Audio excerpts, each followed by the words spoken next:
Well, welcome to the NEA Big Read Door County. NEA Big Read is a program of the National Endowment for the Arts in partnership with Arts Midwest. And we are so happy you are here with us today. This is really exciting. Our big kickoff to our 14th community read here in Door County. I want to start off with some housekeeping things. Now, if you're not familiar with Zoom, and some of the new capabilities, you are able to move these tiles, each of the pictures of the people here, around a bit. If you need the interpreter, you could see her name. It says interpreter first and then Patricia, and you can move her tile right to the top just by clicking and dragging it up to the top. Anybody else you want to highlight? You may want to have the panelists for this highlighted. That includes Rebecca Meacham, Adam Gaines, Kelli Strickland, and myself. You want to make sure that the four of us are near the top so that you can see us. So I hope you're able to navigate all of this. This is our kickoff event with a kickoff panel on the importance of the arts to sustain us. One thing we like to let everyone know is that multiple viewpoints may be presented during these programs.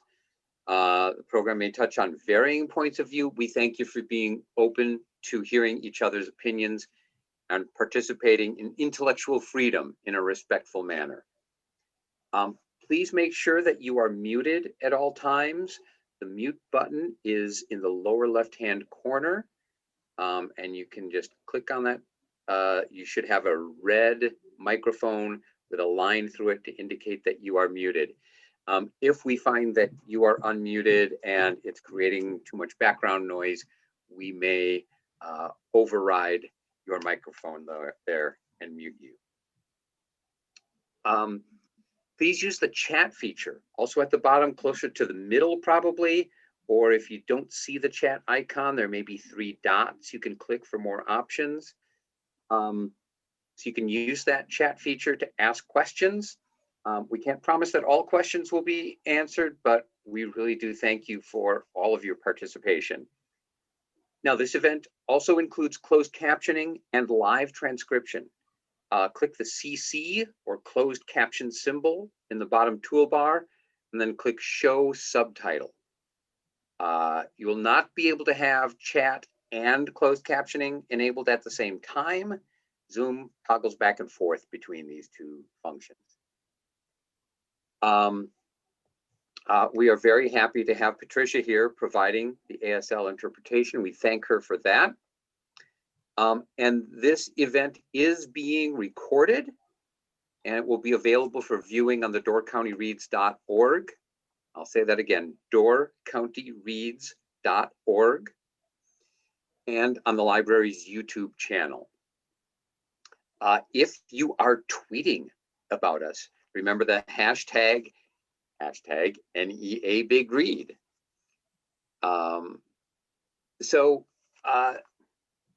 Again, this is our 14th year doing this.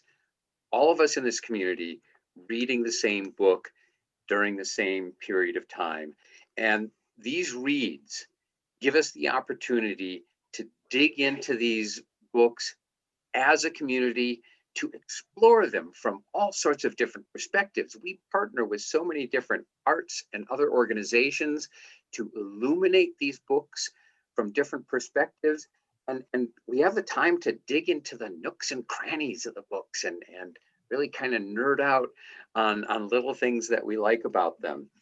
I'm thrilled to have some folks with us today to help us lead a discussion on this and hopefully inspire more thoughts and questions from you. We have Rebecca Meacham, UW Green Bay English Department Head and the founder of UntitledTown, a wonderful authors event in Green Bay. I don't know if we'll be able to have one this year. That decision may be pending. We also have Kelli Strickland, the Executive and Artistic Director of the Weidner Center for the Performing Arts. And I have to shift because we have an almost last minute change here. Adam Gaines is here with us, and he's an associate professor of music at UWGB, teaching in the trumpet studio and leading the jazz program. So we are thrilled to have all these folks with us to talk about how the arts sustain us in times of crisis and in times of no crisis. I did want to talk, before we get into this discussion, just a little bit more about the history of the Reed here in Door County. Our first one was in 2008. We explored the Grapes of Wrath. We brought in the people who had recently created a new opera about the Grapes of Wrath, and that was an extremely illuminating discussion, not only learning different aspects of the Grapes of Wrath, but about the creative process. I feel like so much of our reads here have really embraced the creative process as part of our exploration of these books. I have looked at what a lot of other communities around the country do with their reads, and I think we're the best. I think we do this better than anybody else. We integrate the arts more fully than anybody else. We engage the community in great numbers. And there may be some things that larger communities than ours are able to do, but there is nothing like a Door County read. And all of you are the reason why. So thank you for being here. All right. You know, I want to turn things over right now. Tina Kakoski is the wonderful director of Door County Library. And she has led this charge once again this year, and love to have her fill you in on all the great events that are planned for this year's read. Tina? Thank you, Alan. We are so happy to have you all join us via Zoom and Facebook Live for this kickoff of the NEA Big Read Door County. As Alan mentioned, this is our 14th year of offering a winter reading event in Door County, and we're excited to collaborate with the University of Wisconsin Green Bay this year. We have been meeting since the fall of 2019 about our book choice, Station 11, writing an NEA Big Read grant request, discussing programming, inviting partners to join us, and writing more grant requests before we arrived at this special day.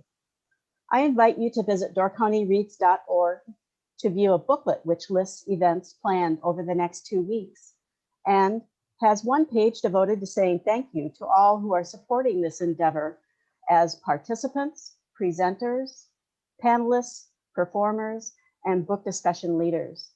Another special page in that booklet lists our sponsors, without whom this event would be impossible to make happen. They are the National Endowment for the Arts Big Read, the Door County Library Foundation, the Carol Coriel Charitable Fund, the Adele and Ed Douglas Charitable Fund, the Carley Family Foundation, the Women's Fund Endowment of Door County of the Door County Community Foundation Incorporated, the Friends of Door County Libraries, the Miller Art Museum, the Door County Medical Center, and the University of Wisconsin Green Bay Writing and Applied Arts and English programs.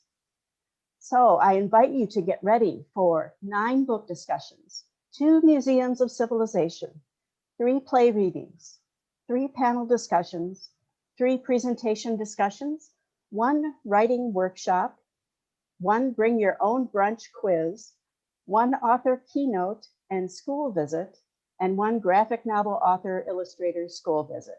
The NEA Big Read Door County has something for everyone. And one final note before we go to the panel discussion. We invite you to enjoy a musical performance after the panel discussion from members of the Griffon String Quartet playing Gordon Jacobs' 6 Shakespearean sketches. For those of you who are joining us on Facebook Live, if the music stops, please visit our website later to watch the full video, which will be embedded into the calendar page, and we apologize if that happens.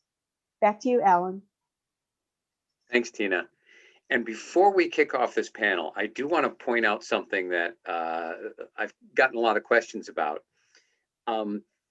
the choice of this book was made a long time ago. This time last year, I think we were in the final throes of submitting the application to get the grant to the NEA. So we've been talking about this book, I think, for about 4 years and looking for the best time to slot it into the schedule. A lot of us have been fans of this book for a long time. So the timing of this is coincidental as far as the connection to the pandemic. And I just wanted to answer that. So Rebecca, please kick us off on this discussion. Hi, everyone. It's such a pleasure to be here. Can everyone hear me okay? All right, great. I think one way right away we can see how the arts sustain humanity is by looking at all of the people on this screen and knowing the others out on Facebook and having everyone here to talk about a work of art, a book. This is incredible. And it is along those lines that I'd like to just start with a little bit of a reading from Emily St. John Mandel's Station 11. You can see mine is festooned with things to talk about, both with you all and students who I'm leading through discussion of this book as well. I'm going to be reading a couple paragraphs to start us off from chapter 11, should you wish to follow along in your own copy or mark it. But I thought this was really encapsulating kind of what we're getting to and what we can talk about. What was lost in the collapse? Almost everything, almost everyone, but there is still such beauty. Twilight in the altered world, a performance of A Midsummer's Night Dream in the parking lot in the mysteriously named town of St. Deborah by the water, Lake Michigan shining a half-mile away. Kirsten as Titania, a crown of flowers on her close-cropped hair, the jagged scar on her cheekbone half erased by candlelight. The audience is silent. Saeed, circling her in a tuxedo that Kirsten found in a dead man's closet near the town of East Jordan. Tarry, rash wanton, am I not thy lord? Then I must be thy lady. Lines of a play written in 1594, the year London's theaters reopened after 2 seasons of plague, or written possibly a year later in 1595, a year before the death of Shakespeare's only son. Some centuries later on a distant continent, Kirsten moves across the stage in a cloud of painted fabric, half in rage, half in love. She wears a wedding dress that she scavenged from a house in New Petoskey, the chiffon and silk streaked with shades of blue from a child's watercolor kit. I wanted to start here because I think this anchors us so much in the kind of world that Emily St. John Mandel is creating in here. A moment of sort of being entranced and a stopping of the story where there's a prophet and there's going to be all kinds of stuff happening. There have been people who've been felled by terribly quick, ravaging disease, to be entranced by this moment of theater. And so the question that I wanted to put out to the wonderful people on this panel first is, a comic book, a symphony, a theater troupe, why do you think Emily St. John Mandel chose these specific art forms and mechanisms as the most enduring in Station 11? How do these specific art forms reaffirm humanity in a desolate and post-pandemic world? Who'd like to start? Kelli, I know you had some thoughts on this. Yeah. Well, first, I want to say I'm so happy to be included in this conversation. I read this book about, I think 5 years ago, maybe, and was so happy to revisit it for these purposes. And I too, Alan, was just completely gobsmacked that this was your big read. And Rebecca, thank you for your really thoughtful prompts in thinking about the book. I think, this reference to Midsummer Night's Dream being the first production to play at the Globe after the theaters had been closed for 2 years for the plague. And if you look at the kinds of things that were being performed in Boston and New York in 1915 following the last flu pandemic, they tend to be of these escapist, they have an escapist quality and a celebratory quality frequently. And I was reading an interesting article about the fact that, if you look at the canon of plays that were written right after the last flu pandemic, none of them mention the pandemic. It's not documented. And I've been having a lot of conversations currently with artists as we look at what we're going to be programming at the Weidner in 2020 and 2021, or 2021, 2022. And I was having a conversation just 2 days ago with a producer who I had been in talks pre-pandemic about this beautiful allegory play about the Trail of Tears, and he specifically represents Indigenous artists. And he said, now's not the time. I have this beautiful play called Welcome to Indian Country, and it is a celebration of Indigenous songs and storytellers, and this is what we need. This is what we need when we can come together again.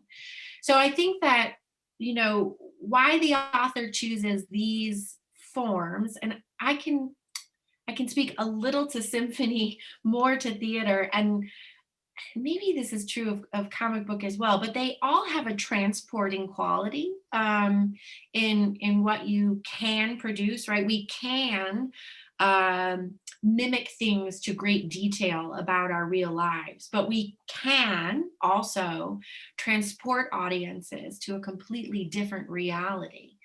The act of bringing people together to share these stories is in and of itself ritualistic, which feels good, right? When things have been uncertain, it feels good to participate in rituals that are familiar and comforting.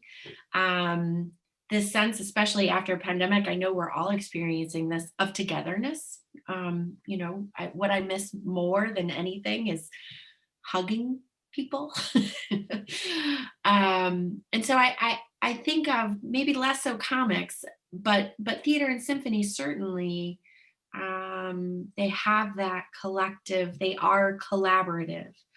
And they confirm our experiences. They confirm our experiences and our emotions.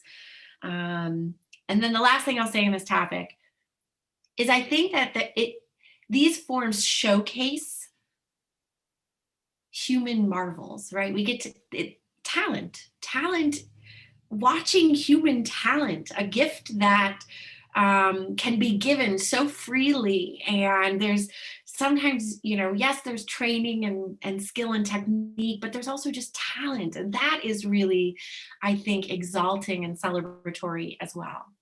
That's what I thought about. Adam, did you want to comment on, in particular, the symphony part of it? Sure, yeah. So I think first a quick background that Rebecca put out an APB yesterday to try to find somebody to add to this panel. And so I took the bait, and I'm happy to be here. Thanks, Rebecca, for the invitation. And so I actually just read the book last night. I just sort of inhaled the book last night and this morning. So all for the first time. So all of the ideas and the big concepts that are presented here, which are great, are still kind of fresh in my mind. So some of this is still kind of formulating. So if I sound like I'm talking myself into ideas about it, that's probably happening a little bit. But I can say, one thing that kept coming up to my mind, I had a sort of internal struggle while reading this book of, as a musician, as somebody, I've played in symphony orchestras since I was 15, 16, I think. I was in a really, great youth symphony in high school, and I've played professionally for years since then in orchestras. But I also play a lot of jazz. I play a lot of different types of music. And one thing that really struck me was this idea that, sort of the symphony, the symphony orchestra specifically, as being this gigantic, important cultural thing that we all sort of gather around. And I think that's true, but it's interesting to me that the pragmatic side, the part where I was arguing with myself, said, well, there's no way that 20 some odd folks, which is sort of where where she labeled the numbers of the troop that traveled together, is pulling off a symphony orchestra, because of course, a symphony is really a 60-person kind of an endeavor if you're really going to do it. And so I was pulled in that direction, and I thought, well, okay, if this really was going to happen, Would you also, the other thing I think we take for granted in American culture is this idea of the separation of audience and performer, like we do in Kelly's point, the idea of, there's the talented ones and I'm not one of those, I'm in the audience. And we just assume that. And in so many other cultures, that's not really the case. And in fact, even I think more modern in our culture is this idea that people go to concerts and things where they feel like they have a vested interest, where they go to the pop concerts and they sing along with their favorite, they go see Billy Joel and they sing along with all the songs because they've listened to all the recordings. And so I sort of struggled with something of this idea of would Beethoven be the music that we gravitate to if this was what happened in our society? And part of me says no, both for pragmatic reasons and also this sort of collective reason. But also then and something Kelly just said sort of made me start thinking this way. There's this sense of escapism, right? So there's this sense that maybe we would gravitate towards the things that are kind of impractical, that are kind of big, almost too big, because all of the big things in this society that she sets up in the novel are gone. Like all of the big things we take for granted that give us collective sense of self are gone. And so maybe we would do the really big things. Maybe we would go for Beethoven. So I have other thoughts about the pragmatic angle of the whole thing with music in there, but those are my overall big ideas so far. Thanks, Can I just quickly respond to something Adam said that made me laugh really hard, and the composition of the players? There's a reference to the seventh guitar, right? So you know that like the instruments that actually compose this symphony are just the people that they come along on the road. And of course you would have 7, probably 20 guitars, right? If you're just making your your orchestra from the folks that you happen upon. And that actually leads perfectly into what I wanted to say about the theater part of this is, I think part of the reason theater is perfect for this is theater is constantly improvising and problem solving on the spot. And so in the wake of a pandemic, the people who sit there and go, oh, the set just fell over. Okay, Betty, Jean, each grab one end of this sheet. That's the wall. And when you enter, you crawl under the sheet. And they just do it. And that kind of improvisational problem solving seems perfect for living in post-pandemic and an art form that would survive. And a quick comment on the graphic novel. It's a world that she created, and Emily does such a great job of anchoring the story and the world in Miranda's roots, but then also it becomes a parallel to her life later after she's created it as well, and she beautifully weaves that all together. Alan, that actually gets to that actually gets to something I wanted to jump on here, because I'm thinking about really great things that you all are saying about let's all do this together, let's all fix this together. And I think of in the novel, we get to see a lot of process work. We get to see actors rehearsing lines, and we get to hear about people stealing like rosin or however you say it from schools.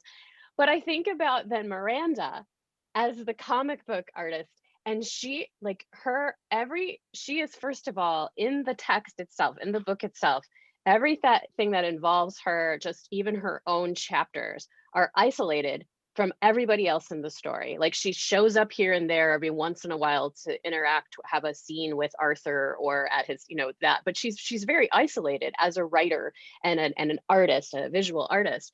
But then everything she's doing to make Station 11 and Dr. 11, she's all by herself. And she's in the world of the sort of the, oh, we'll use this color scheme and everything. And so it hits me like, it could also be these art forms are the most openly collaborative and the most communal in the ways that we tend to think about writing being the opposite of that, or painting being the opposite of that process. I always talk to my writers about, I mean, the act of writing is both interesting and noisy in your head, but it's super lonely and isolating in order to like focus on the thing you're doing. You know, sometimes you go to a coffee shop, we all see people there and do that kind of thing, but and that's great, it's stimulating, but that act can be so isolating. And so I think it's really, you know, I think what we're talking about with the theater, engaging crowds, but also as Adam's talking about, like maybe there's more collaboration between, you know, singing a song while the artist or the group is on stage, you know, all of that. Writers, I don't, you know, I look at Miranda and I mean, I think Emily St. John Mandel might like identify with her. Like she's by herself and kind of prefers it so she can get this thing done. We have our dusty attic Garrett, you know, that's the stereotype. And I kind of wonder if that's also it could be Western, you know, it could be really cultural. But that seems kind of isolating in contrast. Can you say that again? We have our dusty attic. Attic Garrett. Yeah. So like the writer goes up or the study, right? And everybody goes away so that we can work on our genius. We can work on our masterpiece. And to the same extent, you can say reading is really isolating, except we have these wonderful ways of bringing people together to talk about something that they love, a book or a book festival or a big read. So reading can be more, I think, communal, the act of that. But I do think that just if you're talking about traditional writing, meaning typing or handwriting or whatever, something to make a book for publication, I can see why maybe that's not one of the chosen ways to demonstrate how humanity, because it's also because as a writer it would give you a lot less to do with all these characters. You'd have all this, like you get Miranda doing her thing, but then you have so many scenes set with multiple people putting on a show, and there's a big contrast between those. Does that make sense? I didn't mean to bring us down, but it's true. Writing is very isolating, right? And these other types of things are not. But I do want to, if I can pivot, I'd like to talk a little bit about something that Kelli kind of brought up to me as I was listening and thinking, and that is how I, as a spectator of theater and a spectator and a huge fan of live performance, my attitude personally during these pandemic times has been really different. And I'd like you guys to talk a little bit about this in a second. I'll set it up. So in my life, I've been lucky enough to see Hamilton, right, on stage in a number of ways. And every time I see Hamilton, I'm weeping by the first number, you know, I'm a mess all the way through. Talk about marvel of talent and everything coming together. So this is a, you know, if you're not familiar, musical about Hamilton, right? Big show. When during the pandemic times in our own life, Hamilton became available on Disney Plus as a filmed, right? We filmed the stage. I did not want to see it. And the reason is I didn't want to have feelings. Like I very much did not want to have the intensity of feeling. I almost didn't want to listen to music. You know, I was like, podcasts, I can do podcasts because I'm not going to be taking in something that's going to make me feel. So I kind of would love us to talk about maybe the uniqueness of intensity of emotion and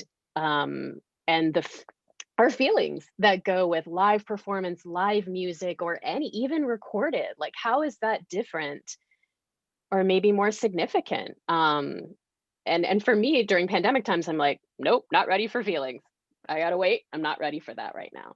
So I wonder if you guys can talk a little bit about the intensity of emotion, both participating in or maybe even watching those kinds of things. I'll just quickly say I find it interesting that you were okay experiencing those emotions amidst 1,000 people. I was. And alone or just with your nuclear family, you weren't ready to feel and express those emotions. And part of it, I think, is pandemic. Like, that's the other thing is I think it was really setting. Like, and again, it might just be me, but I mean, I just feel like sometimes when the world is full of feeling or there's a level there. Like, I don't know. For me, it was just really strange. I was like, no, not right now. Like, I needed to just. Interesting. Kelli, Adam, either of you want to respond to that?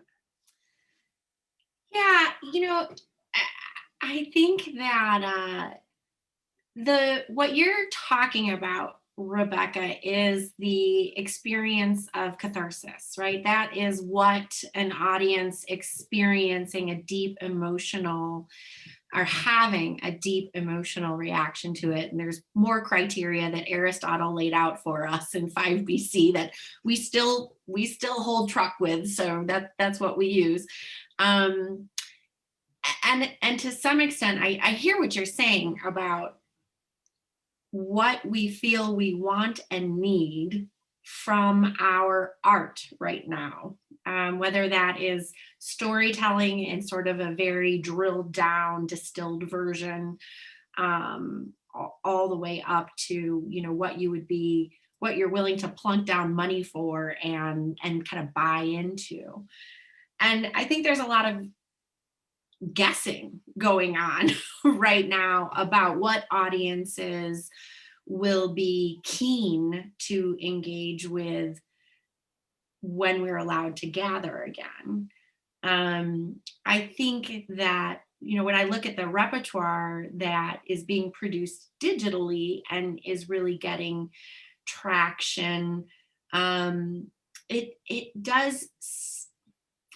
I can think of some exceptions to this, but in general, it is not necessarily wrestling with big ideology, not across the board, but in general. And I do think that has something to do with our unpredictability with our own emotions. Because I think one thing that you hear a lot of people talk about is, some days I'm fine, and other days I'm not. And I don't know why, but this is just sort of how I'm walking through this. And so maybe we are a little bit risk averse in terms of how vulnerable we want to make ourselves, in terms of what we're willing to engage with. And I think also what will be a salve, because often when you think about, why you engage with art, it is to have that catharsis. It is to, sort of experience that vulnerability by having great empathy, by sort of, walking the walk in someone else's shoes. But I don't know. I think it's, we'll see trends after the fact, right? But I'm not sure anyone really knows what will happen when we can gather again. And I'm not sure, I think we're so in it right now that every person's reaction to how they're coping with it seems different to me, feels different to me. Denise Stillman has a great question in the chat. Yeah, so let's highlight that right now. Denise just asked, as you're comparing the book to the current pandemic, didn't you think it was odd that theater and music survived and the screen dies out, while this year all of our theater and music have been relegated to the screen? Obviously, electricity has a lot to do with that. But yeah, interesting difference there. Adam? Yeah, I mean, part of this is, and Emily addressed this really well in the book, that they go on these searches for instruments, and they go on these searches for, rosin and other things for instruments. I will say, by the way, there is no such thing as a flute mouthpiece. There's a flute head joint. That really bothered me for some reason. But anyway, otherwise, she did a nice job describing, because they look for acoustic instruments, right? I mean, this is the end of electricity. You take all this away, and one of the things, right? So you can do theater, and you can play acoustic instruments, and they look for every kind they can get, including the 7th guitar, and it shows the power of such a simple thing of, a piece of wood with a string on it, or, in my case, a trumpet, of which I have many sitting around here. And even things like that, again, pragmatically, I thought about, wow, so brass instruments, there's a reason they're used in the military. And she mentioned in the book that the original orchestra had founded around a military group that was a band. They're very hardy, they're very pragmatic. That's why they were the instruments in the Civil War that made up the bands that marched on both sides for the troops. And then after the Civil War, all of those brass instruments ended up in pawn shops and all over the place. And Black musicians in the South got a hold of them and invented jazz. So, I mean, it's amazing to see kind of how something so practical as just what's the hardiest instrument we can get a hold of becomes so central to what happens in art sometimes like that. Great. I do think it's interesting too how I was going to ask questions about movies, and I will in a minute, but when they do go to the houses, when Kirsten and is it August? Is the friend?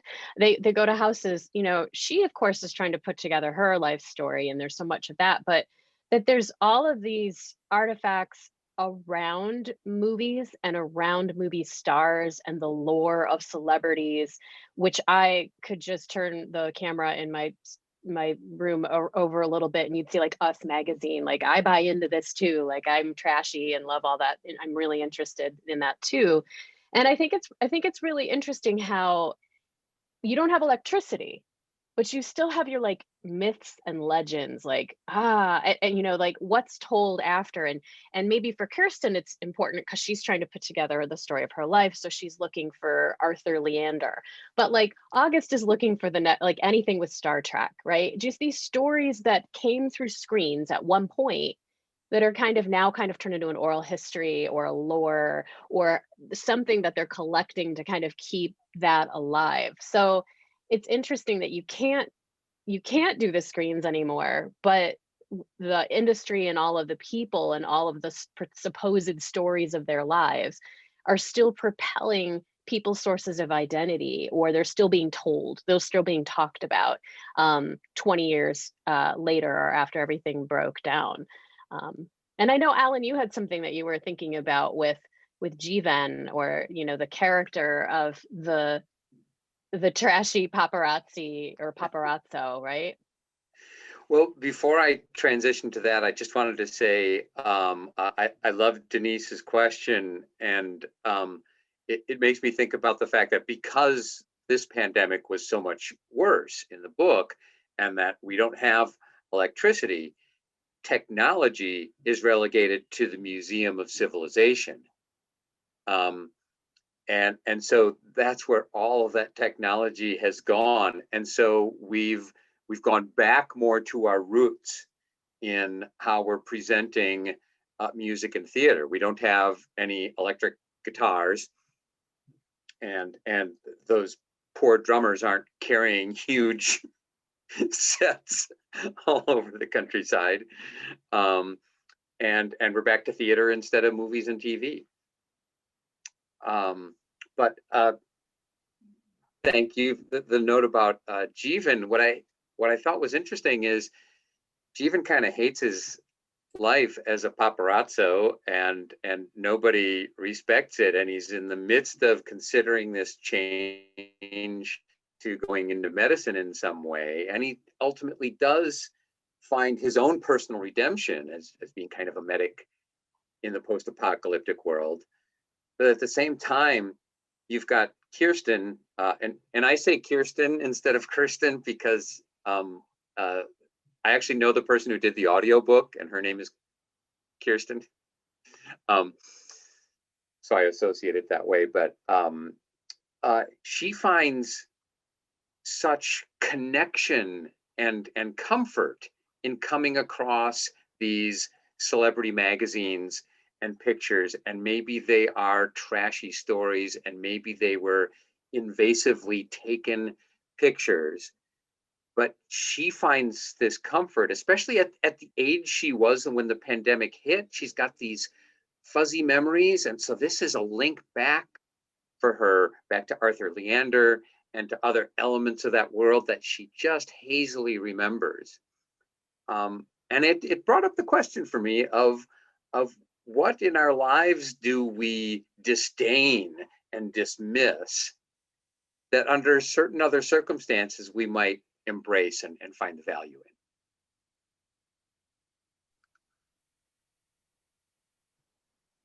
Helen, I struggled with your question a little bit. I was trying to, it was the first one I tried to tackle, and I had a much easier time identifying those things which I miss than those things that I did not disdain. But it did kind of get me to thinking about it's the absence of the internet here that is. What's the Gene Wilder from Willy Wonka? Pause. Like that, reverse it. Reverse it. To Denise's point about the difference between the two pandemics, that the pandemic in the book, to Alan's point, places civilization pre-technology. Our pandemic actually accelerated the place of technology, not just in civilization, but in the arts. And there's, a question about this, about sort of our music and theater being relegated to the screen. And I think most people would feel like we have been relegated. I do talk to some artists who embrace it and have discovered new things and are excited to use it in the future. And it will undoubtedly shape the future of our forms that we have been forced to get into the ring with this technology, so to speak. But I was thinking about the absence of the internet, and the internet, I know it serves other purposes, but one of the things it does is it's like hyper documentation, right? Of it, and it actually creates culture faster than we can keep up with it, because we are documenting to such a granular level that things hit a zeitgeist that might not necessarily without the internet. And so I guess that got me thinking about, in the absence of that, in the absence of the internet, which is defining culture at this incredibly rapid pace, it does put me in mind of the fact that our culture has become almost disposable. It moves so fast that there is no collective culture for us to hang our hat on.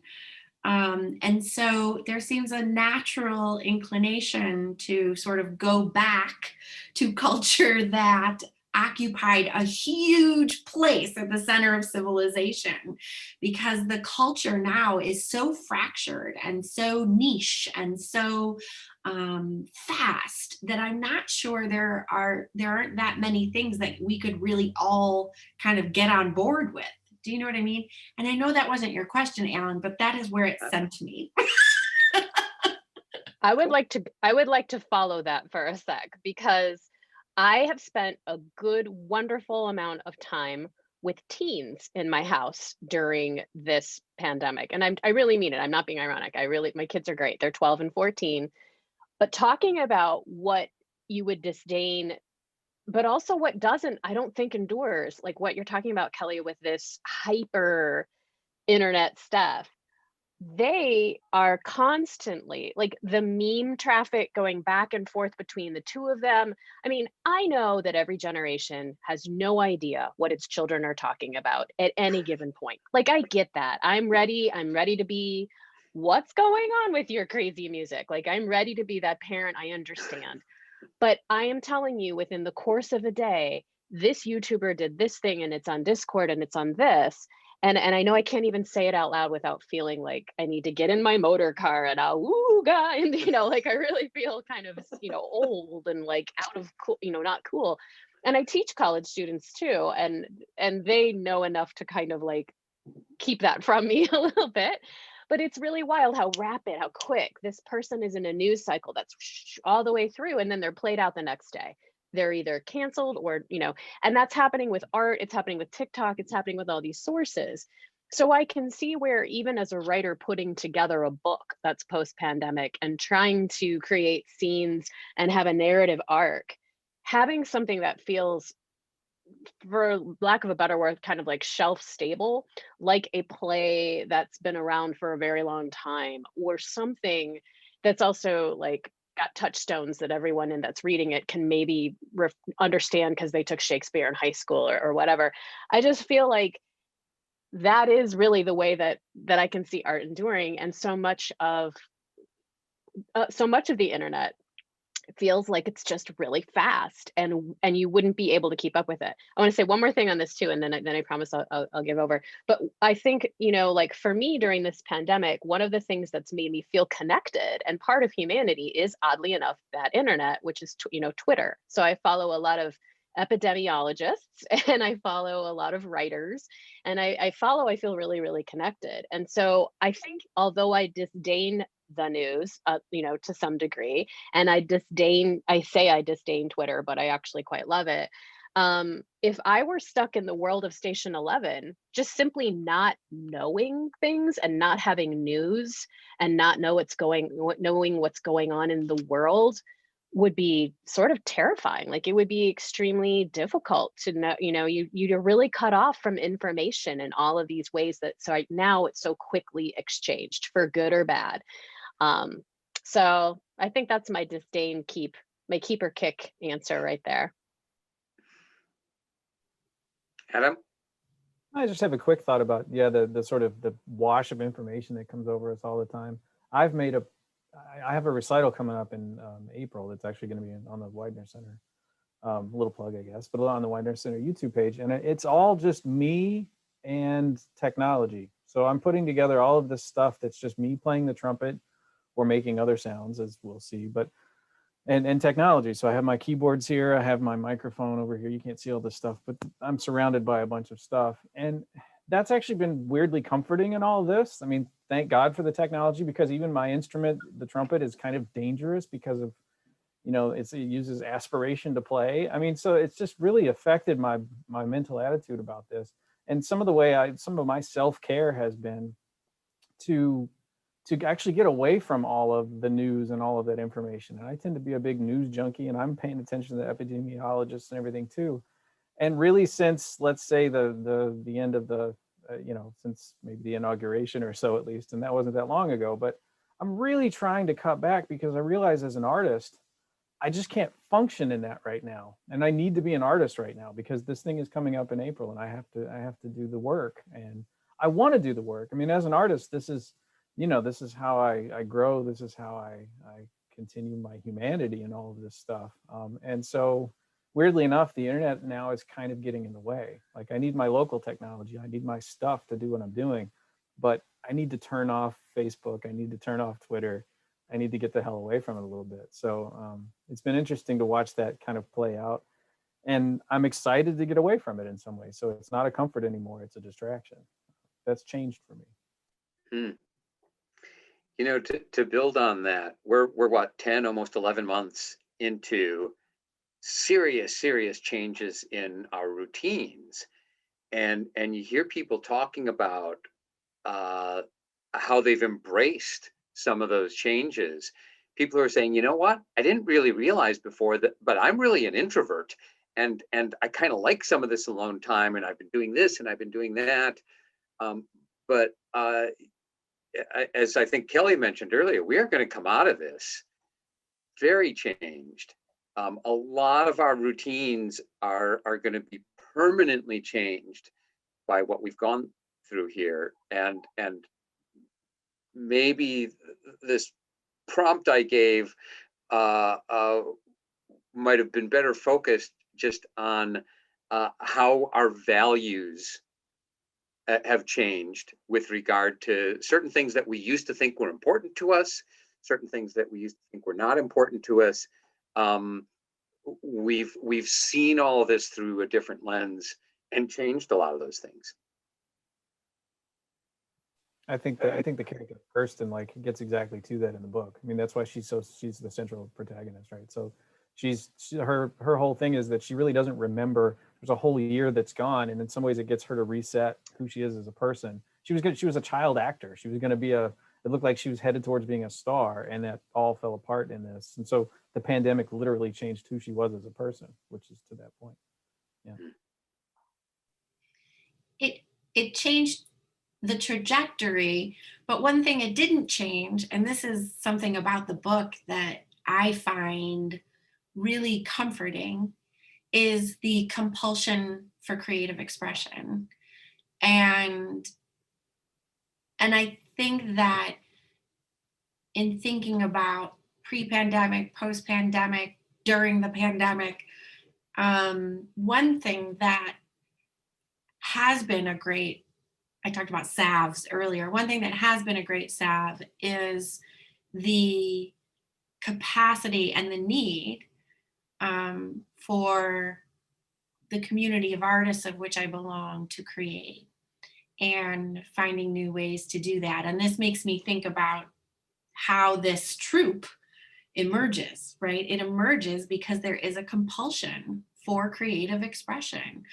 I have a podcast episode coming out called Artists Gonna Art. I mean, you can't stop them. And I think that those artists who are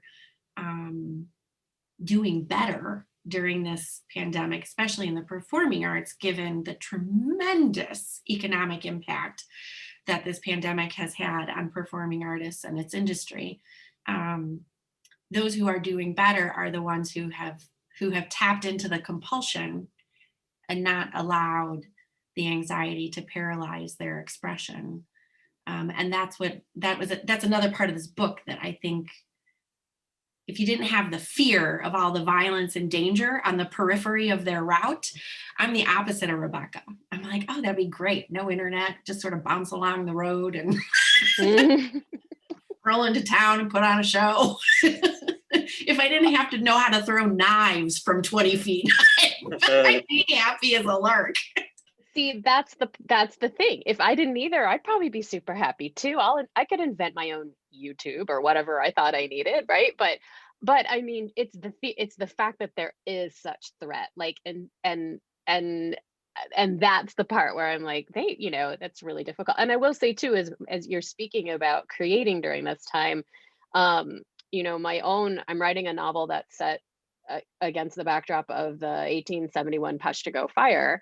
And it of course involved lots of other places too, including Door County. And so just thinking about, the telegraph wires were burned, like the ability to communicate, creating this isolation, so that people in Chicago were like, oh my gosh, there's this terrible fire. And the New York Times is covering the Chicago fire, but like, there's a lot of stuff happening right here that you just don't have the ability to know about. Like, I think about that as part of it, like, being able to communicate and knowing that kind of stuff. But I want to actually switch back to what Kelli was saying and what you're all saying about creativity, if I can, really quick, because there's this really great part in the book in chapter 49, where it's about, the truth was the clarinet hated Shakespeare.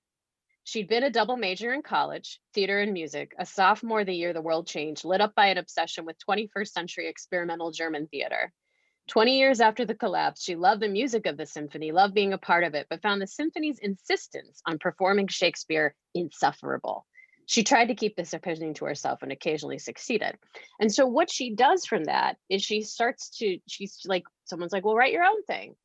So to me, except for Miranda, like, this is to me one of the few instances where we see somebody trying to create something new and not just perform something that's been around.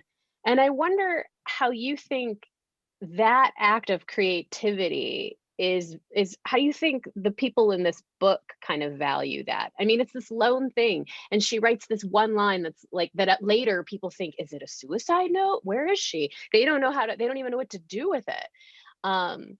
It's interesting. Like it feels like, is there a place for creating new things if part of what you're trying to do is build community and bring people in? Is there an audience for something new in the midst of something devastating like this? I don't know. That's my question to you artist people out there. I'm so glad you brought her up, because I wanted to know so much more about her and what her drive to create something new was. I can certainly relate to the idea of having that drive to, oh, I want to write something about this, and getting one sentence down and going, oh, now what? But yeah, so how much is this community and series of communities along Lake Michigan, how much are they going to embrace something new? And what is the new form? is it still something kind of traditional with a few tweaks to it, or is it something completely new? And maybe that's part of what blocks her, is not even knowing what your form is before you even try to create the content.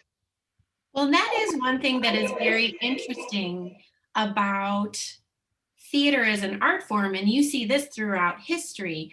It is one of the slowest forms to respond to major changes in society. And the reason is because it is so collaborative. It goes through so many lenses. It goes through so many hands, so to speak, until it becomes what it becomes. Whereas painting is an automatic single response to something. So when you look, for instance, at the Expressionistic era, there's a very small body of work that is expressionist performing arts. It exists, but it didn't sort of explode the way expressionism did in writing and in painting. And so to some extent, to say like, well, write something new, that in the theater, that is actually, a playwright does not alone change the form of the genre. It takes the interpretation of actors, it takes a directorial vision, it has to go through all of those lenses to arrive at a new form.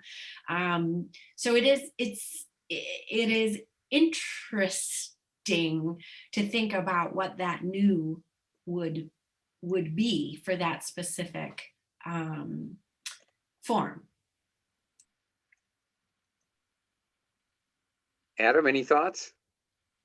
Yeah, I mean, I think it's telling that Mandel doesn't. She sort of leaves it that there isn't a new form that's created, during the course of her book anyway.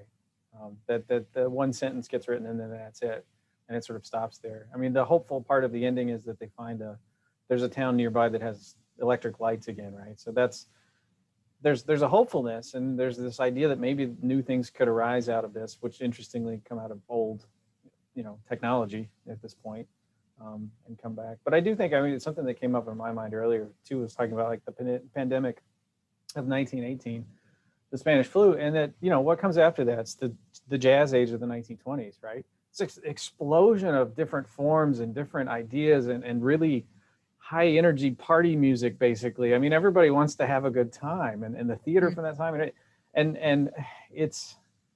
I think maybe in this book we haven't gotten there yet. I mean, I think maybe we've seen what it is this is the mourning period of the 20 years where everybody just figures out how to live, but the arts are still alive. They're just alive in very old forms for the most part, in Beethoven and Shakespeare. And the next new thing, we haven't settled enough to be able to find that next new big thing that's going to happen. It's not the 1920s yet, basically. I don't know. Yeah. Like that. Interesting. I think we see too, it looks like Jamie Hanreddy in the chat has said along those lines, I'd love to read the sequel after they travel to the town where they would seem to have electricity, and so, but I think this is really funny. They say, it made me laugh at first when I read this because it made me think of that animated film about the long distance bike rider who was chained as a slave to a bike to run power for the shop. Like, how are they getting this electricity is an excellent question. But that idea of what's next, right? Like the sequel, like what would it be, a lot of music filled with party, or theater filled with like, here's a great time and it's catharsis and we can all feel things again. Like what would be the next thing for people to join in on? What would those forms look like? Those of you who are connected to the industry, and I know Kelli, you've mentioned this a bit, and Adam, I know you're doing the work in this, but do you have any general ideas of what you're seeing in terms of our own pandemic in the next kind of stuff that's out there? Or are you still, is it still too new? We don't know, and because theater's so slow, like, do you have any glimpses? Yeah, so what I can say, and this is interesting, that this was kind of starting to happen before the pandemic anyway, and I think it's been accelerated, is that, and again, I pay a lot of attention to the world of jazz and kind of what's happening there. There are a lot of young jazz musicians right now doing a lot of interesting stuff, and a lot of it is there's sort of been a move back to a new, what we call in jazz, like the fusion age, right? So the 1970s, 1980s, lots of technology in the music. There's tons of it now. And because these students, some of my students and these younger players, they grew up with YouTube. They grew up with the idea that if you're going to create music and share it, you have to immediately get it out on YouTube. You have to immediately get it out and share it with the world. And so technology in the music itself is just an extension of that. So they use lots of electronic instruments and lots of different things. I feel like the old guy trying to do that myself right now. That's kind of what I'm working on my own projects. And I feel really old. It's weird. It's like I'm 20 years too late on this. But yeah, and so I really think, and it's pretty joyous music for the most part. I mean, it's really like, they just want to have a good time and they have to do it online, but they're like, fine, you know, if that's what we're stuck with, I need to have a good time. I miss my friends. There's that 20s energy, that not the 1920s, but like 20-year-old energy, right? Like the energy of people in their 20s. And it's interesting to see because that hasn't happened in jazz for quite a while. It's been the Marsalises, it's been the kind of guys my age and a little bit older kind of doing the thing for the last generation or so. And I see a real handoff happening right now. And honestly, I hope so. I hope that's what's happening because we need that kind of energy. We need that kind of infusion in music. Yeah. Kelli? Alan can speak to this as well, I'm sure, from his relationships. But honestly, a lot of what I see is there's a strong tension between the commercial expectation of this kind of joy and celebration, and so from a commercial producer standpoint, trying to anticipate audience need. We are simultaneously experiencing a lot of upheaval around social change. And most of the theater artists that I know are really struggling with the question of whose stories get told and who gets to tell them.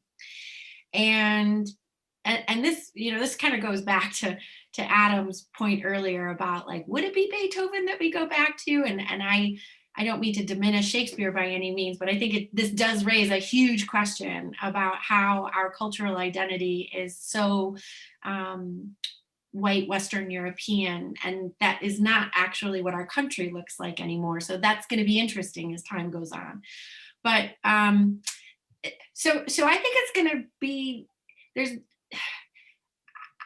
I think it's going to be a minute before we see how this all plays out. So that's what I think about content, right? I think that there is an anticipation from producers and the commercial end of it to say, we think audiences are going to want to celebrate and are going to want to be joyous. From makers and artists, I see more a real existential wrestling with this question around storytelling. And I don't know where those two will meet. Hamilton actually was sort of the zenith of that, right? Right before, in the last 5 years, whose story gets told, who's telling it, with some commercial backing. But I think for larger houses, like our 2,000 seat hall, I think you're going to see a lot of familiar, a lot of comfort, and a lot of joyous celebration. I think that it'll take some time to trickle out the artists incorporating their experience with these technologies and also working through these questions of ownership of story and what the canon is.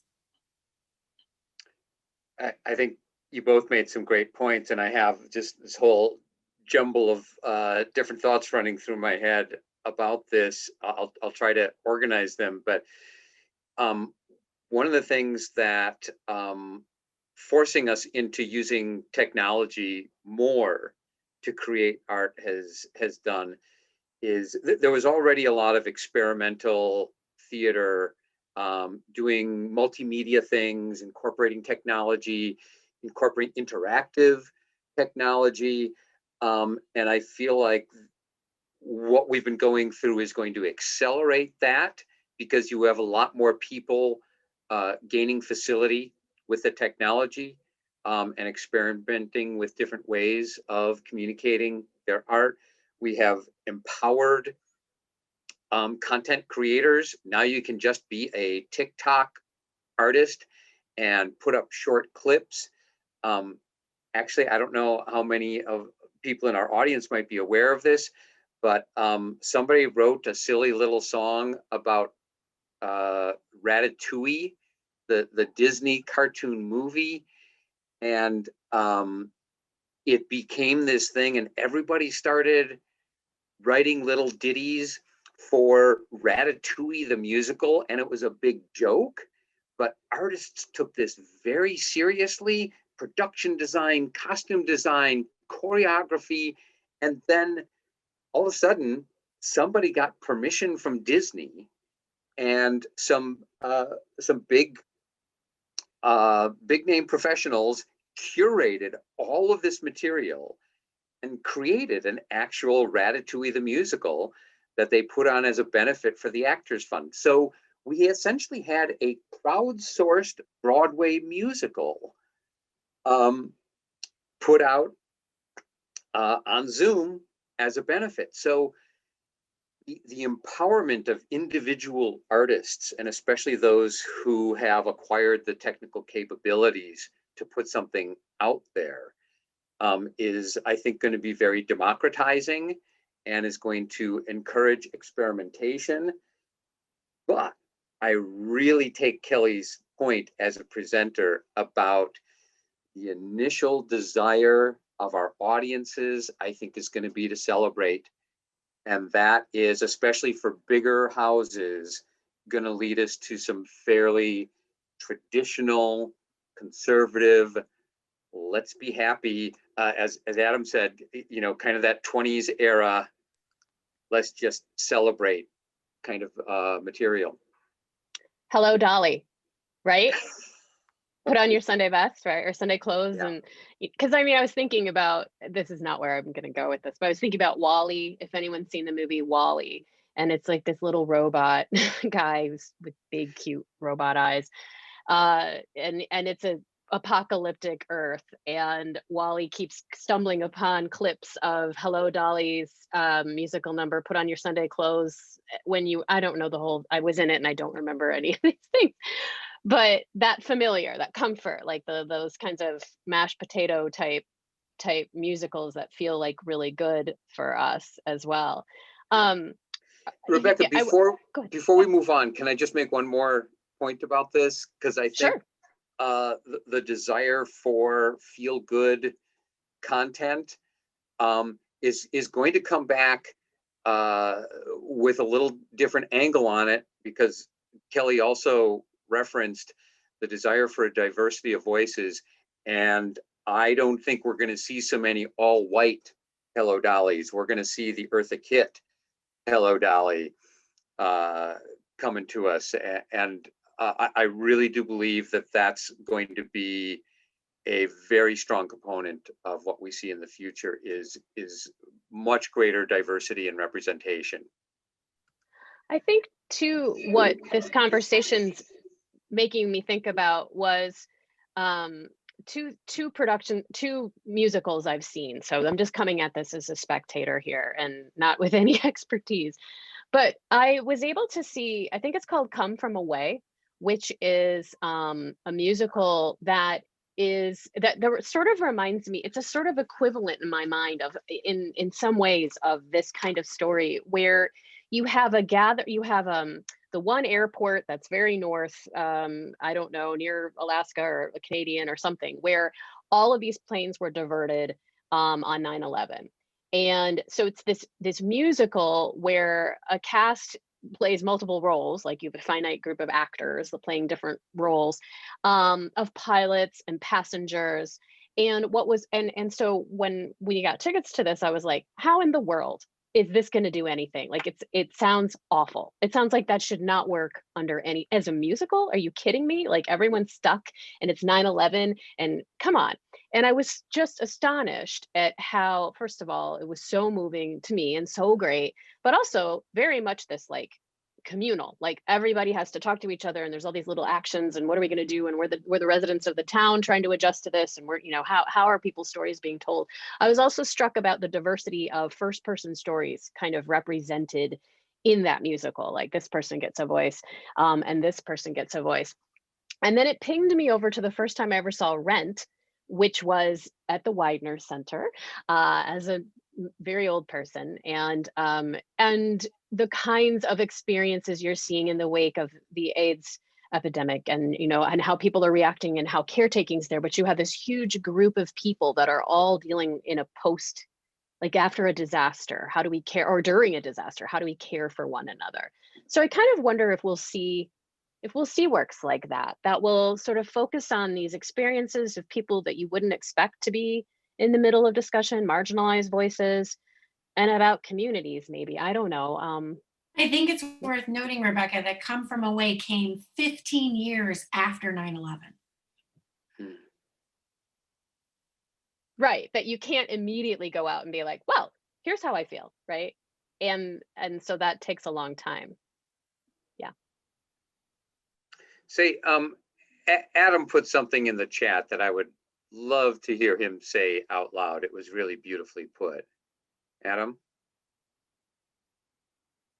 I think so. Mentioning the Portsmouth Sinfonia, you folks, is that what you're talking about, Alan? Yeah, how you describe the symphony. Yeah, actually, Kevin put that, but Kevin Collins, my colleague at the university, band director.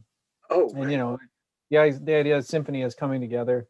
Symphonies of wind instruments Stravinsky used, and the term sinfonia, which is actually the basis word for symphony.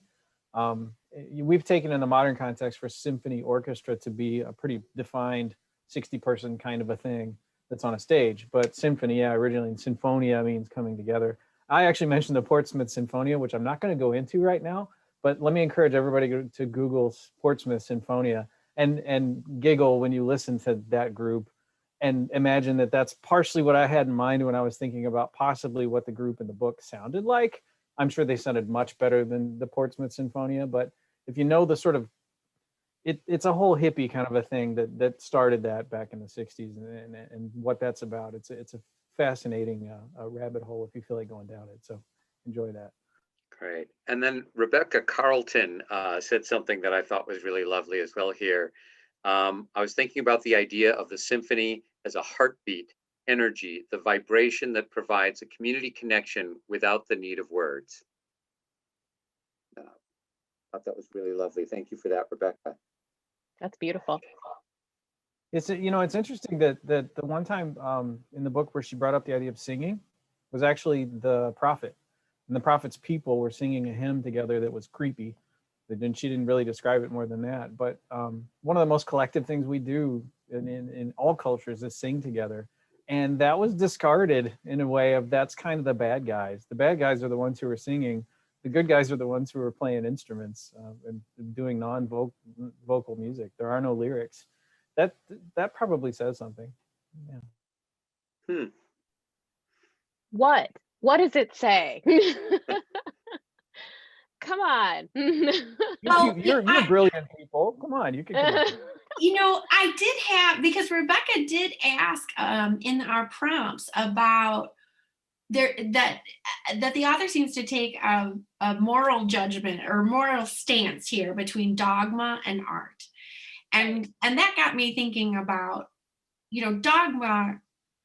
You can be attracted to dogma for the certainty that it offers, for the directive that it offers, for the, that's why people get pulled into cults, right? It's sort of easy to be like, just tell me what to do. I'm tired of thinking about it, right?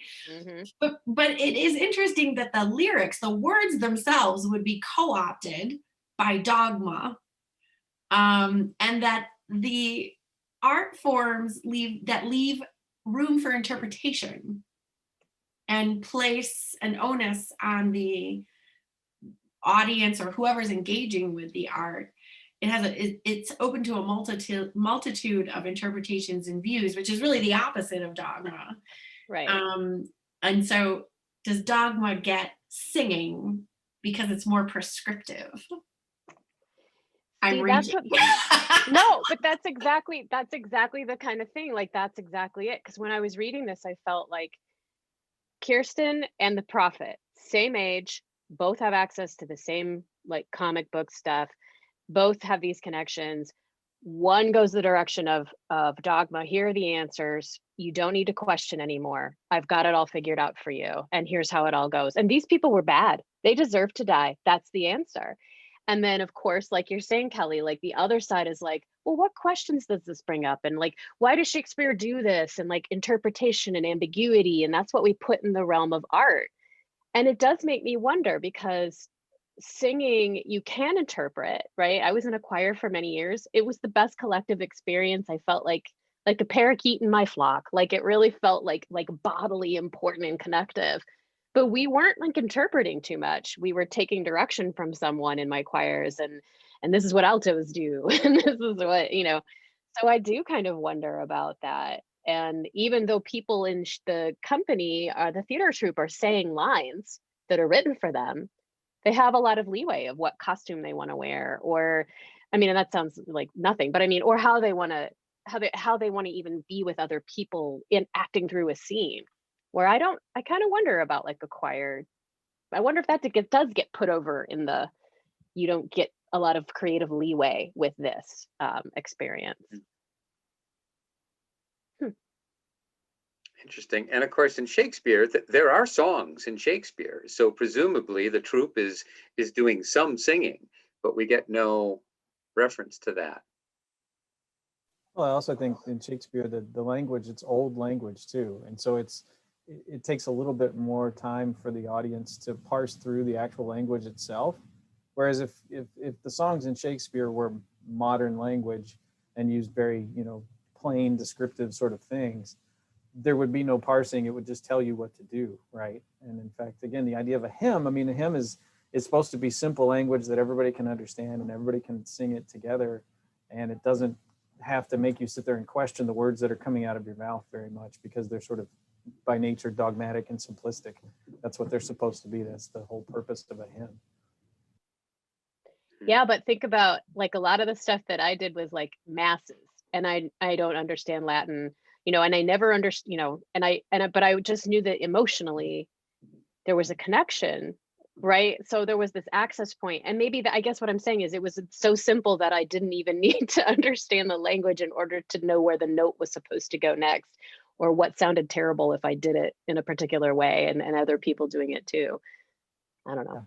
Yeah, no, that's a really good point. I mean, and again, like that takes you out of it in a different way, right? If you're singing and you don't really know what the words you're singing mean, you get to just experience the beauty of the music, the notes, the harmony, all of the other parts of it. You sort of get to transcend the text in a lot of ways. Whereas if you're singing, if you're a German in Luther times, and the whole point of, Luther writing hymns was that everybody could sing in the original German and know what they were saying, it's going to have a completely different meaning to you, and how that affects you, I think. But there is something very unifying about communal singing like that, and it serves the dogma better than it does the individual questioning path of Kirsten and her colleagues. But I think again about Rebecca Carlton's comment about that vibration that we feel together as a community, and especially when we're singing, when we are part of generating that vibration that runs through all of us.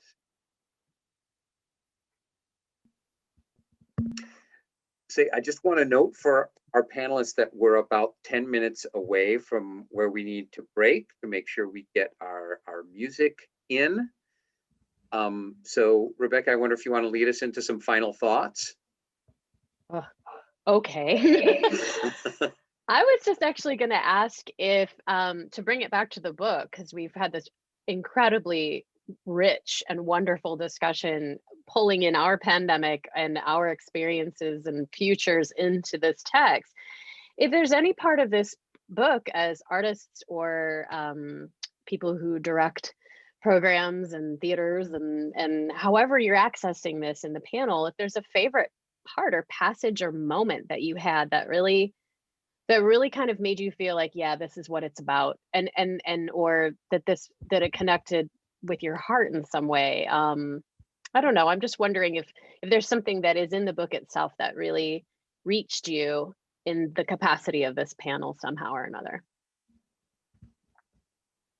Well, there's a passage at the beginning of chapter 7, I think, where they're running lines for King Lear. And I think, I referenced earlier that some of the ritual of making theater really felt salve-like to me while reading this book. And this is one of those passages where they're two actors are trying to take on new characters, and one of them calls line in the process of reciting his lines. He loses the line and says line. So as an actor, that's what you do, right? You call line. And that warmed my heart so much, just to think about that small practice that is a part of our craft enduring, and the familiarity of that rhythm. And then also hilariously, the symphony player then saying, you want to know what I think is side piercing? Listening to someone recite King Lear 3 times in a row. Because the repetition too is part of what felt comforting to me. I think that's probably what it would be for me. Adam? I don't have a specific passage to read, but something that Kelli brought up earlier, the idea of the 7th guitarist or the whatever, something that is very true in the music community, that we're instrumentalists are so attached in our personalities and the way that people see us with our instrument. And we're very aware of this, that it's something that permeates the entire community. So in a symphony orchestra, it's not, even though I know the conductor, or if I am the conductor, and I've conducted orchestras and I direct jazz ensembles at the university, when I call on someone, I often will call them, okay, now second trumpet, you need to do this. Now, I know that's Cameron on second trumpet, he's my student. I love that kid, he's great. But I call him second trumpet because that's just what we do. That's part of the culture of things. And there's something about that anonymity of sort of you get to hide behind your role and your instrument and your thing. It's actually really comforting, I think, for most musicians. I think that's one of the reasons we become instrumentalists specifically. And so to read that, and that was a thread through the whole book, the second clarinetist, like, she was a very important character. She was very interesting, yet we don't know her name, right? That touched me in a way of like, yeah, those are my people. Like, I get what's going on there. So yeah, I really felt that. Something like to add, it just occurred to me regarding lyrics. They can be exclusive if you don't know the language. True. So I feel like I'm cheating a little bit going after Adam and Kelli here, because my response was, there's so much in this book that I love that I find it hard to single out any one thing. But what I was going to say is it's those little rituals, especially in the world of the traveling symphony, the actors and the musicians. It's those little things that I could identify with. Like, yeah, we've maintained these special little traditions, and those touched me, as far as we've gone through so much, but we're maintaining these traditions that mean something to us, and that always warmed me. How about you, Rebecca? I know, right? Now I've got to come up with something.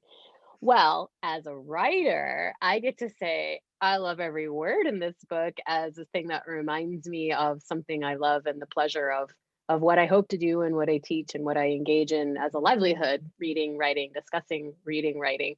And the craft of this novel, the language. I'm not going to read to you my favorite passage, because for those of you who are planning on seeing the event where Emily St. John Mandel is interviewed on February 11th, I know she's going to read that one of my favorite passage ever, which is chapter 6, which is gorgeous and is the partial list of like what was lost, and is beautiful. But I will say this too, like something that resonates with me on a kind of metaphorical level of what writing is to me, and the act of writing, if I have to think of that, is, Kirsten and August are part of this big group They're there all the time. It's great. You get to see all the annoyances and how aggravating everybody is, like you're talking about, and it's like, oh, this person and everybody aggravated. But when they go on their side quests or they go to the houses and they scavenge, which is both terribly depressing and super interesting, we see Kirsten putting together pieces of a story, and we see her companion doing that. And to me, that's really like so much of the act of writing, is kind of being able to go away from this group, but also use the group for story making and understanding that that's useful as material as well as what you're going through. But then trying to go to this area of wonder that's unexplored and pulling in fragments and pieces of dresses and TV guides and what else you find. And that to me really is a lot of what writing to me is specifically, is what is this thing and how can I use it and to tell this greater story. In this case, I think we see Kirsten using it to tell like her own story, or maybe not, but I really love that idea. And I have these dreams all the time where the recurring dream I have is I'm in a house, and it's usually my house, and it's a part of my house I didn't know was there somehow. And there's all this like junk in the rooms, and I'm kind of excited. I'm kind of bummed out because there's going to be work involved, I'm sure. But I'm also like, who knew? Who knew I had a kitchenette, like a diner in my house? And it's this, to me, it's a metaphor for creativity and exploration of like, you have all this stuff you can still look into and use and write. And that's the feeling I get when I watch or I read about these two characters going off into other people's lives and what used to be, and trying to make a story or figure out what's useful out of there. Oh, So that's great. That's mine. I love that, Rebecca. I would like to close this section out actually with a request. We have been talking about how the arts sustain us. And certainly this book speaks to that most eloquently, but our own experiences over the last 10, 11 months have also spoken to that quite articulately in how we have sustained ourselves through the readings and the online music and TV shows and all the ways we have embraced the arts even more to get us through all of this. And our arts organizations, especially those performing arts organizations, are having a really tough time trying to put all this out there for us and usually not monetizing it in any way. So if you are so inclined, please think about making a donation to a performing arts organization, especially maybe some of the performing arts organizations who are supporting us in this read. There's Midsummer's Music, there's Peninsula Players, there's Doris Shakespeare, there's TAP, there's the Weidner Center, there are the Miller Art Museum, all sorts of arts organizations that you could help support during a very difficult time for those organizations. So think about the arts sustaining us and see if you can turn around and sustain the arts. Tina? Thank you, Alan, and panelists and attendees for such a great discussion. Very interesting. Because survival is insufficient, and to help us all sustain ourselves before ending this kickoff today, we have a wonderful musical performance plan.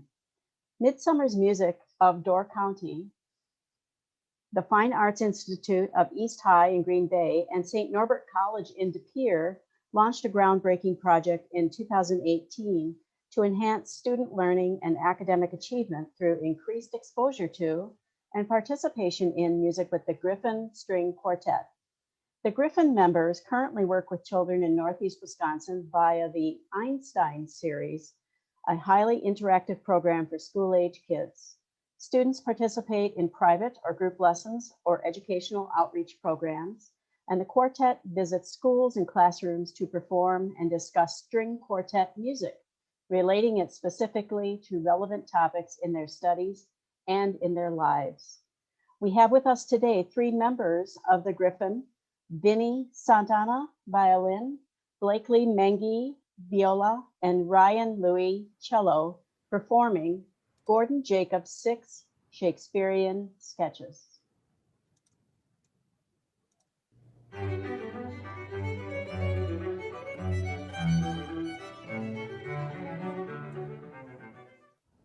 Hello, everybody. My name is Ryan Louie, and I'm the cellist of the Griffon String Quartet. I'm here to welcome you to our performance of Gordon Jacob's 6 Shakespearean sketches for string trio.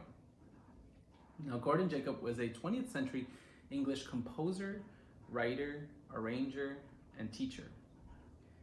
He worked at the Royal College of Music in London for many years, and during his lifetime, he composed and arranged over 700 works. Now, Gordon Jacob's 6 Shakespearean sketches are all titled after Shakespeare's poems and plays. Each of the movements is roughly 2 to 3 minutes long, and each movement has a rather distinct character. The piece was composed in 1946, published in 1951, and dedicated to the Carter Trio. Now, the first movement is titled, "How Sweet the Moonlight Sleeps on Yonder Bank." It's from The Merchant of Venice, Adagio Misterioso. It begins with an almost swamp-like atmosphere, and then the cello comes in with a haunting yet beautiful melody a few bars in. The second movement is more lighthearted. It's Foot It Featly from The Tempest, Allegro leggero quasi presto. It's a fast, lighthearted movement, maybe simulating running, and throughout the movement you'll hear an undercurrent of eighth notes even when there's a beautiful melody. Now, the third movement, In Sad Cypress from Twelfth Night, Molto Adagio e Elegiaco, is the most sad out of all 6. It's very tragic, and you'll hear straight from the beginning how sad it is.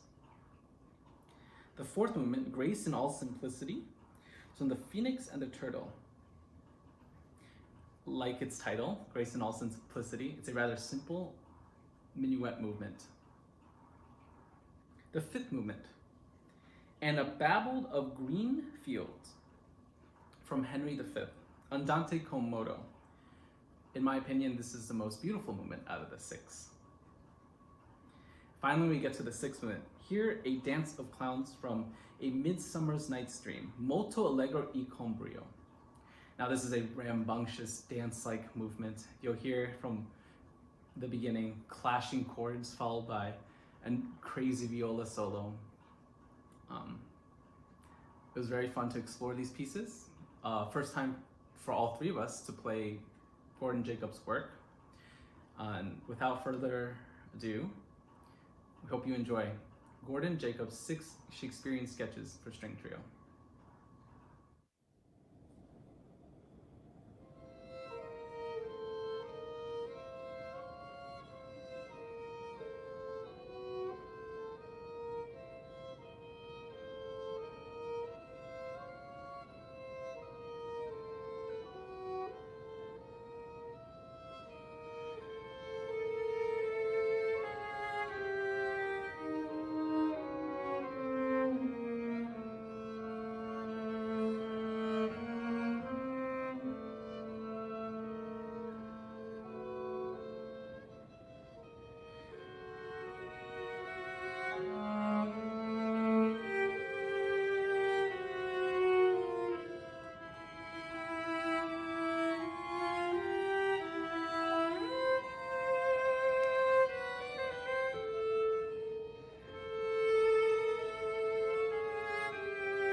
The Griffon String Quartet is in residence with Midsummer's Music in Door County, Wisconsin. For more information about our upcoming events, visit midsummersmusic.com.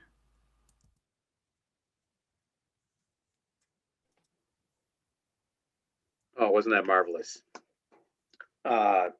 Just terrific. Listen, I really want to thank you all for being with us here today. There are a couple things I want to leave you with, and then I'll also throw it back to Tina for any final comments from her. But first off, if you haven't tried the audiobook, I actually think the audiobook version of this, narrated by Kirsten Potter, is one of the best audiobook narrations I have heard. It's terrific. And Kirsten has a Wisconsin connection. She was a member of the Milwaukee Repertory Theater Company for many years. I also want to make sure you visit our website to fill out an evaluation of this event. It's also the best place to go get the schedule, any other background you want on it. And I am blanking now and searching for the correct website address to send you to. I'm going to leave that to Tina to give you the correct address. Tina? The address is doorcountyreads.org. It has all of our information there, all of the wonderful events that are coming up over the next 2 weeks.